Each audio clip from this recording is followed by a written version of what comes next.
Climate అయితే మీరు చూసుకోవచ్చు. తిరుమలలో ఉన్న క్లైమేటు నిన్న మధ్యాహ్నం నుంచి ఇలానే ఉందంట క్లైమేటు. చూసారా ఎలా ఉందనేసి.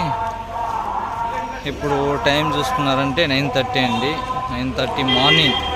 ఓకేనా, నైట్ లాగానే ఉంది. కొండపైన, తిరుమల కొండపైన అండి.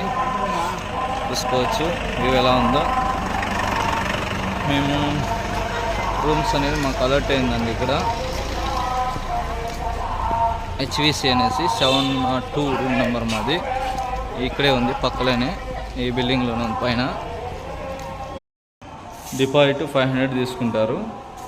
50 రూపీస్ వాళ్ళకి పోతుంది. మన రూమ్ ఖాళీ చేసిన తర్వాత 3 డేస్ లోపల, వర్కింగ్ డేస్ 3 డేస్ అండి, మన 500 డిపాజిట్ అనేది రీఫండ్ చేయడం జరుగుతుంది. ఇంకా ఇది క్లీన్ చేయలేదంటే ఇప్పుడు జస్ట్ మాకు ఇవ్వడం జరిగింది. క్లీన్ చేస్తారు, వస్తారు, వెయిట్ చేయండి ఒక 5 minutes అన్నారు. రూమ్ ఇలా ఉంది, 50 రూపీస్.